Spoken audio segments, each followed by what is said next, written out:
Evening നമ്മൾ പൂളിൽ ഇറങ്ങാൻ വേണ്ടി പ്ലാൻ ചെയ്ത് പോവാണ്. നിലവിക്ക് ഭയങ്കര ഇഷ്ടമാണ് പൂളിൽ കളിക്കാനായിട്ട്. ഞാൻ ഇറങ്ങാനില്ല എന്ന് വിചാരിച്ചു, കാരണം ചെറിയ തണുപ്പൊക്കെ ഉണ്ടായിരുന്നു. സോ എനിക്ക് ഇറങ്ങാനൊരു മൂഡ് ഉണ്ടായിരുന്നില്ല. അപ്പോൾ ഇവർ ടവലൊക്കെ കളക്ട് ചെയ്ത് പപ്പിയും മോനും കൂടി പൂളിൽ ഇറങ്ങാൻ, നിലവിയുടെ എക്സൈറ്റ്മെൻറ്റ് നോക്ക്, ഭയങ്കര എക്സൈറ്റഡ് ആയിട്ടിരിക്കുകയാണ്.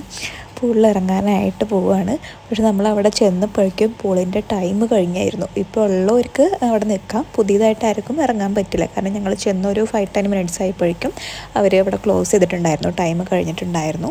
അപ്പോൾ നമ്മൾ കുറച്ച് നേരം അവിടെ ഇരുന്ന് വൈബ് ചെയ്തു. അതിനുശേഷം അതിൻ്റെ തൊട്ടടുത്തൊരു കിഡ്സിൻ്റെ പാർക്ക് ഉണ്ടായിരുന്നു. അപ്പോൾ നിലവിനെ കൊണ്ട് ആ പാർക്കിൽ പോയി കുറച്ച് നേരം അവിടെ കളിപ്പിച്ചു. സോ നിലബി ഹാപ്പി ആയിരുന്നു അവിടെ കളിച്ച് കഴിഞ്ഞപ്പോൾ. പിന്നെ നൈറ്റായ കാരണം കൊതുകുണ്ടായിരുന്നു അവിടെ ചുറ്റും, ഗാർഡനൊക്കെ ആയ കാരണം കൊതുകിൻ്റെ ശല്യം ഉണ്ടായിരുന്നു. അപ്പോൾ നമ്മൾ അവിടെ നിന്ന് പെട്ടെന്ന് പോന്നു. അതിനുശേഷം ബീച്ച് സൈഡിൽ പോയിട്ട് നമ്മളവിടെ ഇരുന്നു. അവിടെ അത്യാവശ്യം നല്ല വ്യൂവും കാര്യങ്ങളൊക്കെ ഉണ്ടായിരുന്നു.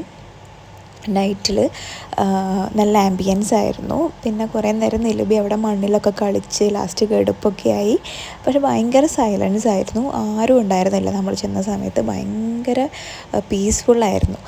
അങ്ങനെ നമ്മൾ കുറച്ച് കഴിഞ്ഞപ്പോൾ അവിടെ നിന്ന് പോന്നു. പിന്നെ നമ്മുടെ റിസോർട്ടിൽ തന്നെ ഉള്ളൊരു ഷോപ്പാണിത്. ഇവിടുന്ന് ചെറിയൊരു കേക്ക് 12 മണിക്ക് നിലബിയുടെ ബർത്ത്ഡേക്ക് കട്ട് ചെയ്യാനുള്ളൊരു കേക്ക്, ചെറിയൊരു ജാർ കേക്കാണ് വാങ്ങിച്ചത്. അതും വാങ്ങിച്ചു. പിന്നെ ഒരു ഐസ്ക്രീമും വാങ്ങിച്ച് നമ്മൾ റൂമിലേക്ക് വന്നു.